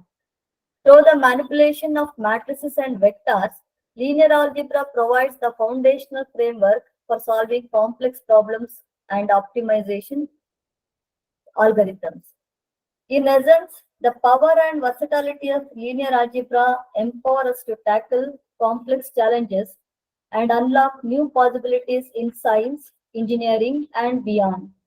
As we harness its potential, we pave the way for a future defined by innovation, efficiency, and limitless potential.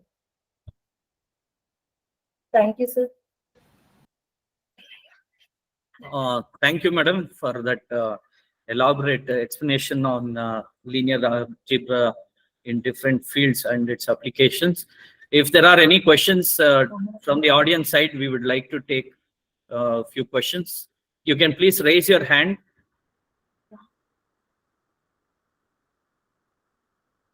Rajshekhar sir. Rajshekhar sir has raised his hand.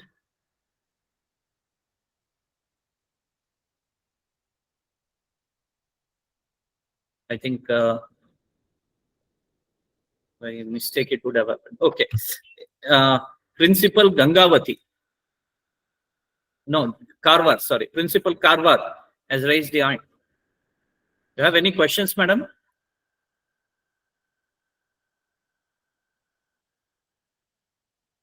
Okay. So if there are no questions, thank you, Pavitra madam, for your wonderful lecture. I hope all the faculty members and students who have joined this particular session, AROHAN lecture series, would have benefited from it. And I thank on behalf of the Department of Technical Education and on the behalf of the Commissioner and Principal Secretary Sir's office for taking out your time in your busy schedule, and you have presented this particular applications of linear algebra in different fields. It was really a kind of an eye opener for most of the researchers who are doing it, and they will be benefited. Thank you, madam. Thank you, sir. Thank you, sir. Now we have today's last speaker, Dr. Keshav Kumar S. with us. Dr. Keshav Kumar, am I audible to you, sir? Yes. Yes. Kiran. Yes. Good evening, sir. It's my pleasure to introduce Dr. Keshav Kumar S., who also happens to be my batchmate. We studied undergraduate studies together. I'll just briefly go through his credentials. Dr. Keshav Kumar S. obtained his PhD in aerospace engineering from Indian Institute of Science, Bangalore, and obtained his PDF from Polito University, Italy. He pursued his bachelor's from Bangalore University and master's from IIT Bombay in aerospace. He has industrial as well as academic experience in organizations such as ISRO, Defense Institute of Advanced Technology, and Siemens. His research interest includes on numerical methods, composite mechanics, and high performance computing. He has published 10 journal articles, 14 conferences, and 3 book chapters. He is an ad hoc reviewer for few of the Elsevier and Springer journals. His recent research interest is on sustainable engineering. Sir, I welcome you to today's lecture series, AROHAN lecture series 8. And it's a very interesting topic that he has chosen, Prakriti Purusha Engineering Timescales. I hope all the members who have joined this AROHAN series will be benefited from this talk. Over to you, sir. Thank you, Professor Kiran. Am I audible and is the screen visible? Yes, sir. Very clear, audible, and it is visible in full slide. Oh, thank you. So my topic is mainly to make aware engineers in general how our engineering is perturbing the natural cycle, environmental cycle, and then how we should be mindful about what we do in engineering as such, and how what should be our approach in engineering so that we retain the balance and have a sustainable life cycle. So that's why this title, we have the nature, Prakriti, and then the human beings, Purusha, and then the engineering which we take, and this time scale which affects. So in the talk overview would be like, I will try to give an overview of like introduction to what we mean by life cycle, and then what is sustainable life cycle. Then try to introduce to the definitions of Prakriti, Purusha, and then engineering and time scales. What do we mean by this? Then what are the engineering timescale solutions, timescales which we see usually from different engineering fields, and what are the perturbation effects due to our engineering to the nature as well as the human being as well. And then what would be the key takeaway from this presentation? So we have Earth and we have the time scale. So in any life cycle, we say we have a birth, then it will aggregate, it will grow, and it will aggregate some mass along with it over the period of time. Then it will have its own course of death. Then it will disintegrate into Earth in some form, and then again it will lead to the rebirth. So for example, we have a sapling or a seed which grows into a tree, which will have again seeds, and then once it is a dead root, we use it as a furniture or something, then it will be a dead, so it will disintegrate into the earth. then it will, over the period of time, it will again become manure and then go to the rebirth, or it will help in the aggregating or mass formation of the next tree or some other object. So it's what I showed was one example of tree, but in nature, in Prakriti, what we see, we have many such cycles. For example, we have hydrologic cycle or the water cycle, where we have with heat or the sunny days, sunny summer period, we'll have the evaporation from the water bodies as well as the trees. Then it will condense, form clouds over the period, and then it will precipitate in the rainy seasons. So it's a cycle which is never ending. So similarly, we'll have nitrogen cycle, carbon cycle, and then which are all these cycles have different time scales, in the sense like the water cycle is which goes on for a year, and then the carbon cycle may go on for a decade or so, and then similarly nitrogen cycle. But we have different other time scale. So in the sense like time scales, instead of having a year as least count, or it can be decade or centuries. For example, rocks, they have a time scale of centuries or more than centuries. So we have soils which is taken, sediments which are taken through the water flow, then it gets deposited over some place, with the water flow gets compacted over the period of time, it becomes sedimentary rock, or it can go down, and then due to magma it may come out again from an igneous rock or metamorphic rock. So this will be over the period of many centuries. But will also have this life cycle of stars, which can be billions of light years, which we usually don't consider. So what we mean by our time cycle, or we are more as a human beings, whatever affects us for our present livelihood or being, or for the future generation of human beings, we consider that has to be the sustainable life cycle, or the life cycle which affects it more. To bring into the concept, what I have mentioned now is still the life cycle, but I have to come to the sustainable life cycle. What we mean by sustainable life cycle for the human being perspective. So if we look at pre-industrial era, how nature and human interacted, or what was the relation. So we usually would have some kind of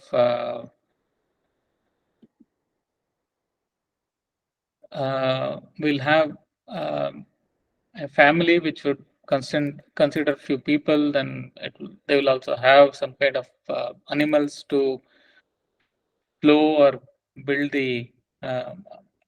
grow the crops. Then what would happen over here is like the seeds or the fruits which would come out of this agricultural product would be consumed by the human beings, and the stacks or the shoots of the plants would again go as a food for the animals which were being bred, and the night soil of this animal products and the waste from the agricultural product would again go into some kind of a pit, which would become a manure within a span of a year or so.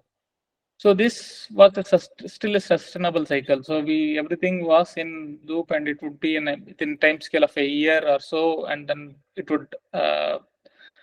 This was a sustainable life cycle. So, but what human perceived over here was like the dependency on animals, then the labor, the time scale which was introduced, which was needed to plow the lands, and then scalability was a huge issue with this kind of setup. So then the problem which we saw which was not scalable, and we thought we can't do farming within a smaller period of time for larger hectares and all. So then we found an engineering solution. For example, we introduced a tractor which was much more efficient in plowing the lands and all, getting the crops much faster in the sense plowing the lands at much easier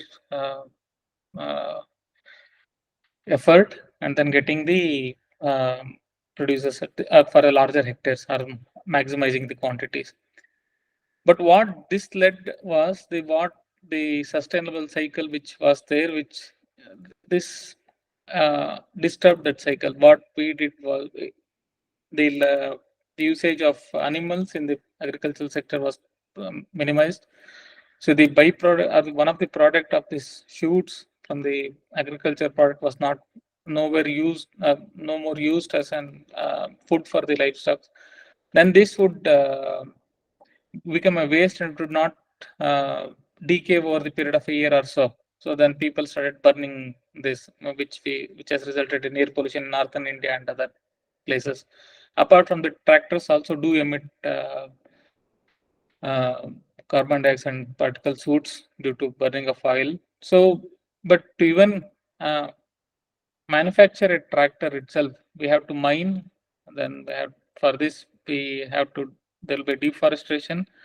Then we'll have factories which will again have an effluent through which will add more carbon dioxide into the nature. So this is what we have done is basically we have perturbed in cycle, and then we have introduced additional effluents which are now more getting back to the in the which are not in the cycle of sustainable thing, which will not be recycled within a human lifespan, or which are getting aggregated over the period of time. They are growing by themselves.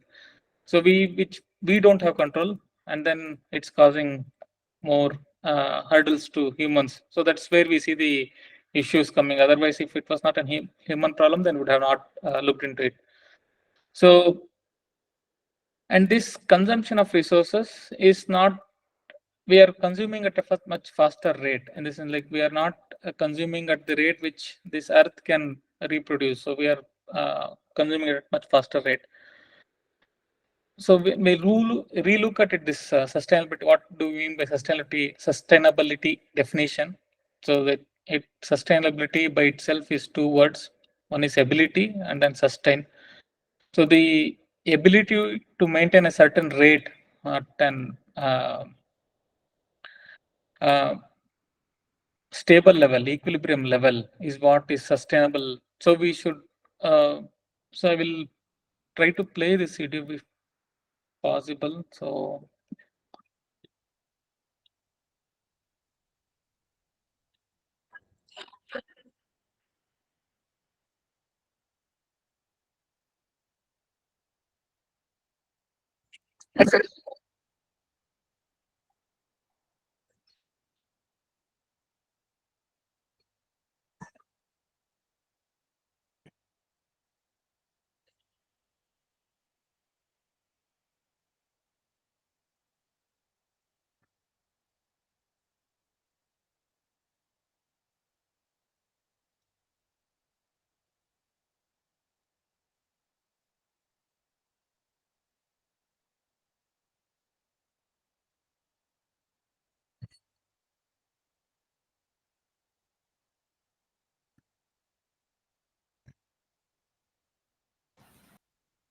Sir, we are not getting the audio, basically. no video. No, video is playing, but audio is not coming. Okay.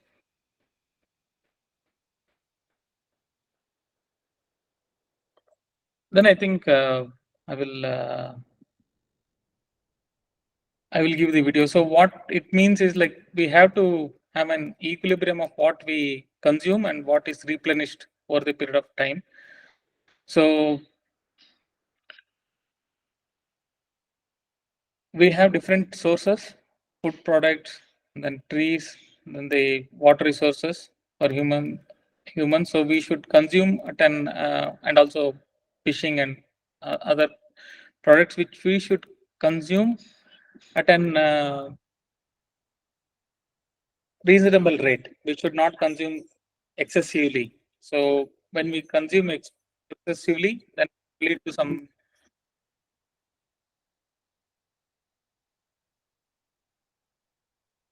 So we should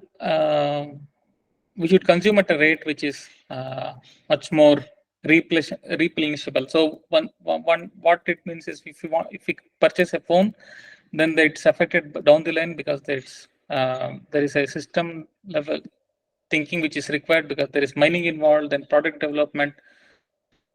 So there are 3 E's for the sustainability. One is economy, then the environment, and the equity. Equity are the people which use them, the economy of the production. So if these 3 are in equilibrium, so if we have only balanced, if you look at only short-term basis, only the profit margins, then we may be harming the environment or the people. And if you only concentrate on the environment, then we may not be able to grow this, scale this up to all the people. Only few people may be well fed, and most of the people may not be well fed. So this requires an system level thinking for engineering by itself. So we should have an whatever we design or develop as a product over the engineering should have these 3 E's into the consideration. So it should have environmental effect considered, then we should look at the economy, and then also we should look at the equity. So coming to the time scale, so engineering solutions, whatever we provide from different, this is not so, this is my level of thinking, so it can be refined further. So if we have different engineering fields, and then how I look at it is from the kind of what are the pain points people feel, and what are those pain point timescales and the solution timescales which this particular engineering divisions provides, and whether that is whether it is what is its environmental impact, and whether do we need sustainable engineering for it, then should we consider, how should we consider that's the thought process which I want you guys to get into. So if we look at it as civil engineering, so it's basically, it gives the purpose of shelter and then housing and then the movement. So the pain point time scales is like if there is no house, people would be for a year or so, they have to go through the seasonal cycles and then rain and sun and all. So those, to address those pain points, the solution which the civil engineers come up with housing and all, the solution time scale is in the sense like once that solution is provided, that solution remains for the centuries. In the sense like if a civil house is constructed or a bridge is constructed, that will remain for a centuries, at least 50 years, half a century to century or more than centuries, because some temples, they are there for millennia. Do we require sustainable engineering over here? We do require, because we have started using cement and steel in much more quantities. They are the major polluters, environmental polluters. So we do require, but the environmental impact of this may not be much more considered to other levels. So we have mechanical engineering, which mainly deals with machineries and then using automotives and all. So here the pain point, what human pain point is, to travel a distance which would take for him a week's or month's time or a day's time, that it has to be cut down by, and it has to be made comfortable. So that would, the solution time scale which this particular engineering solves would be there for a couple of decades. So a car or a machinery would be there for 10 years, 20 years, 30 years. It will definitely not be there for centuries. It would be outdated by then, by its usefulness.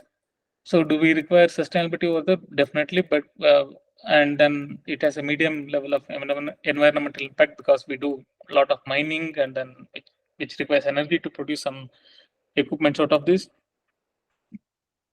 Then we require energy or electrical, which usually we call as electrical engineering, but it's, from my perspective, it's an energy engineering. So here the pain point time scale is night and day. Means like we can't. Now we are using electricity for different activities, but the main reason would be to have an lighting effect. So then this also would be there for the solutions scale would be time scale would be for a couple of decades.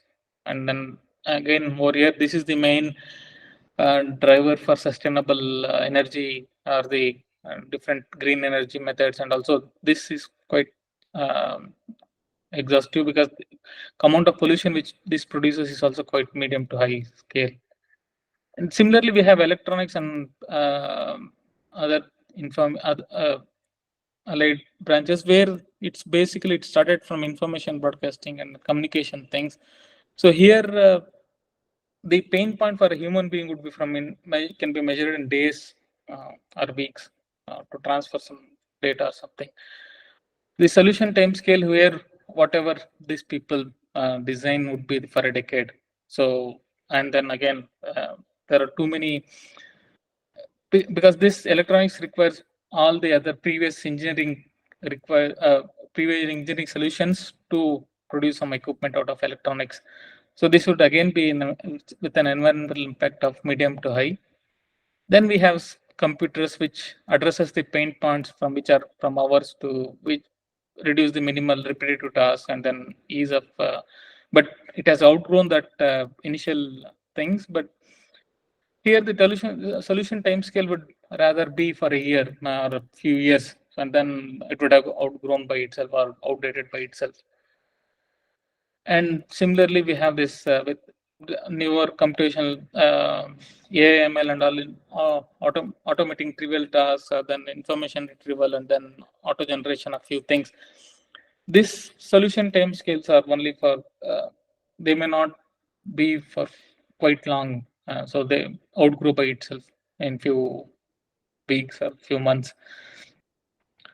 So as we go down this table, then the environmental impact will be high. So we have to look at our engineering solutions, which will be much more sustainable and then greener. So what we have done over the period of time with using addressing specific problem-specific engineering, mindlessly engineering things would be like to increase the air pollution over the period of level of time, then polluting our own water and land, which has until this, I think people were okay. So somehow they were trying to again find solution to reduce the air pollution, then water pollution, or treat the water. But this also has resulted in sea level rising, and then we have seeing in metropolis unbearable traffic issues. Then this whatever the engineering solutions which have produced apart from this, what I mentioned, there are this plastics, we have metal from the metal engineering plastics and all. So they have now started disintegrating and getting into human system itself and causing the diseases related to them due to them. So we do have economical impact as well as this is the health impact. But from when we consider from as a country perspective, then this also has led to an economical impact. So we have become dependent on importing items which are not native to our own city or country as such. So we have much dependency on oil import, then electronics from Southeast Asia. Then we have to, if we have to have a system which is sustainable, or what Modi puts it as Atmanirbhar Bharat. So we need to have our own. We should stop looking from the solutions in ad hoc engineering. So even when we look at this environmental pollution which is caused due to the transportation, we have come again with an ad hoc engineering solution. We want a greener transport. We have come up with electric vehicles, where we have now moved from using oil to rare earth materials from a different places. Again, it involves mining. Then instead of using coal or steam for generating electricity or hydro, then we have gone to green energy where we have used earth and photovoltaic, again where we require rare earth minerals for developing generators and all those things. And then from the building construction, we have gone for a greener building materials, but is it scalable to larger extent? That's still not so clear. So whatever engineering solutions we are trying to figure out for the problems which we have created by our own self, our own earlier engineering solutions is not best. And we should keep our focus, do our engineering in such a fashion so that it's a sustainable engineering solution rather than only solving an local problem as such. So to give an example, this is not a scalable example per se, but at least to give an ingenuity of the people of Meghalaya. So what behind image is of a living bridge. So what they have done is they have used roots of the trees to have a bridge over the river. So they usually have a pipe, then allow the root to go through the pipe and then build a bridge out of it. So our engineering should be holistic, considering the whole effect of what cause and effect over the longer period of time, life cycle time scales, rather than only looking at particular hour or a day time scale which is required. So it has to be sustainable and which should be in human lifespan, so that it should be usable by next future generations also.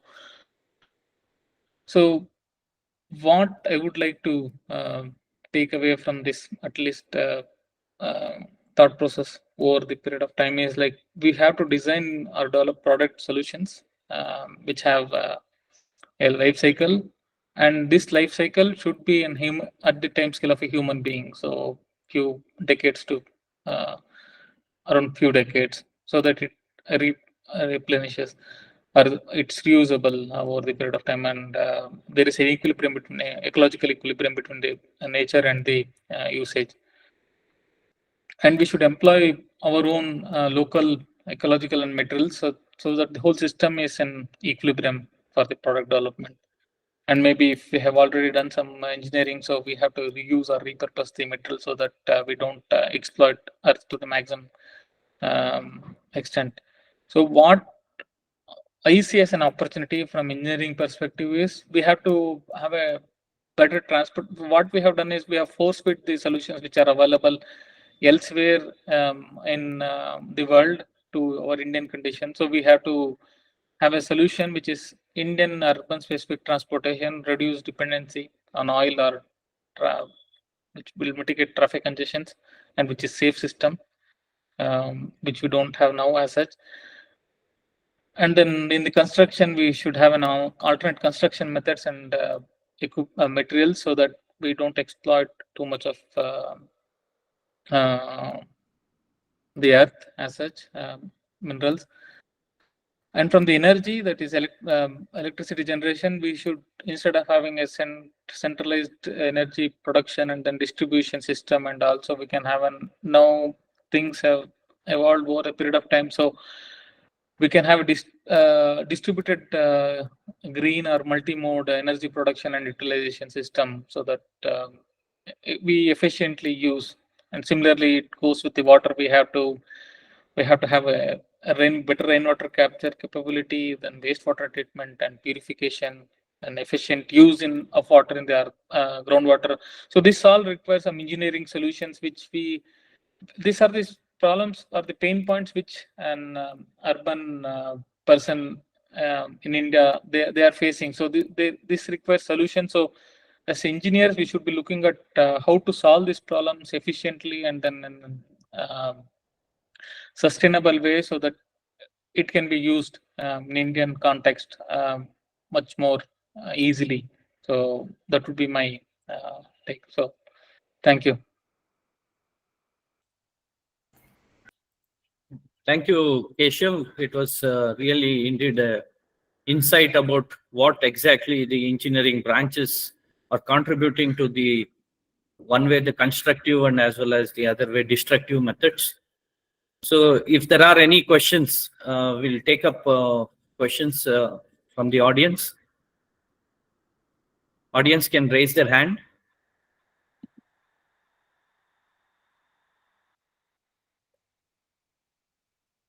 I think there are no questions. So thank you once again, Dr. Keshav and other speakers. It was indeed a splendid session that we had and got a lot of information both on the nature's. I think there's one question from Abhay Kaushik has raised the hand. Abhay Kaushik has raised the hand. Can we have the mic open? Abhay, your Hello, mic is. Namaste. Namaste. Namaste, Abhay here. Can you hear me? Yeah, Abhay, we are able to hear you, Abhay. Okay, I also typed the question on the chat. I'm basically a PhD student in studying in Germany right now, but I got the link for this talk and I was really curious about the topic. And because the first statement that the speaker mentioned was that Purusha as man and Prakriti as nature. Isn't that very non-Indian? I also typed that question on the chat. Isn't Purusha and And Prakriti like? Yeah, I think yeah, it's a speaker would like to uh, answer that question, Abhay. Sure.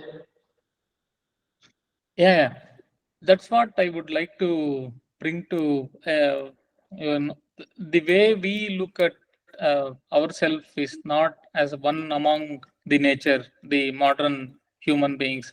We look at ourselves as we have somehow over the period of time we have moved from the Indic nature to non-Indic nature, maybe for several reasons, and we have started exploring and using the engineering skills for different aspects of our own life.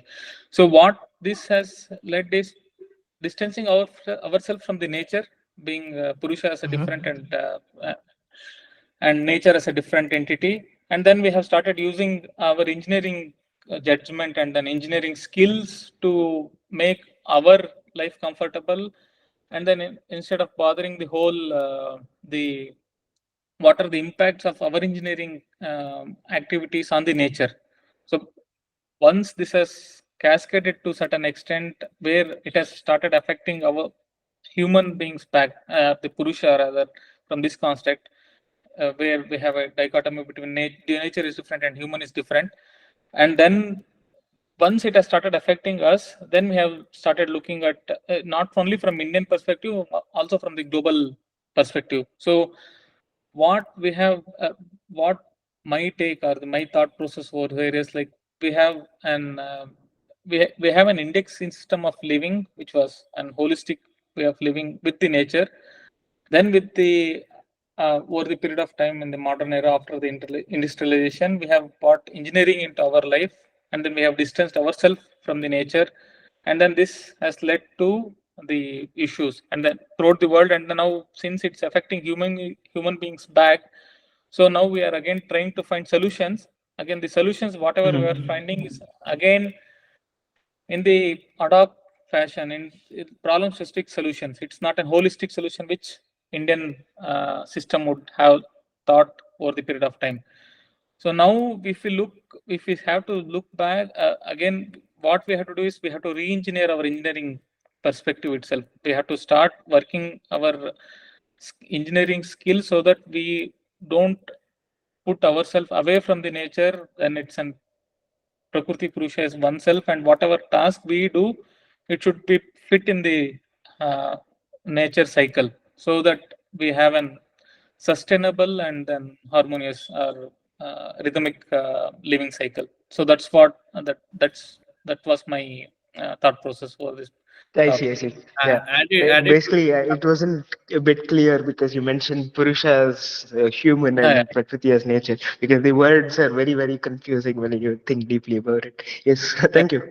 Yeah, with Thank added to Dr. Keshav's word, Abhay, I would like to add one more thing. When he ended up with the plastic being a creation of ours, our own creation, and which is now trying to completely destroy our planet.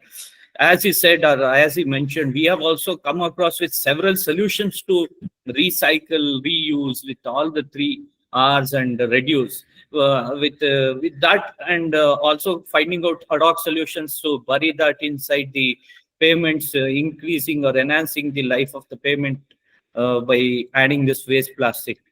In one way, we say it's a sustainable solution, but it's not.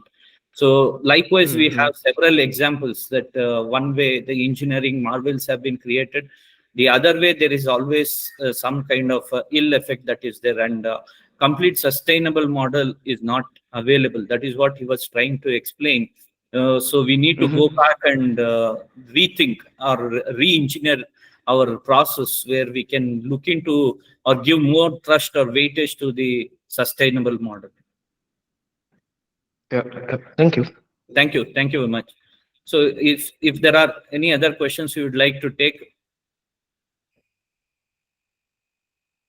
I think there are no other questions. With this, we have come to an end of this particular AROHAN series, lecture series 8. And I am very thankful to all the 4 speakers today who have given us different insights about different topics across learning from the mathematics, algebra, linear algebra, and solution in different fields. And we had the open source talk by Dr. Mohit, which was really very useful to both the faculty as well as the students. And we had Dr. Raghavendra, who has clearly explained it to us how this particular research papers can be written, and the various tools available for writing such research papers. At the last, we had Dr. Keshav, who has completely taken over a different subject than his domain knowledge, where he is an expert in the area of aerospace engineering over a period of time, working at across different engineering fields. He has come across to give his complete solutions or engineering solutions to develop in sustainable engineering timescales. So overall, we had a complete exposure about what exactly is happening in today's world. And I thank all the participants, faculty members, teachers, members from various organizations, as well as our own members from Department of Technical Education officials, and thank Principal Secretary in his absence, as well as the Commissioner sir in his absence, and Director sir in his absence. That it was a wonderful talk lecture series that we had. And I would like to place on record to all the 4 speakers who have contributed immensely in the success of this. Thank you, one and all. And at this juncture, we end this particular AROHAN lecture series 8. Thank you. you, Prof.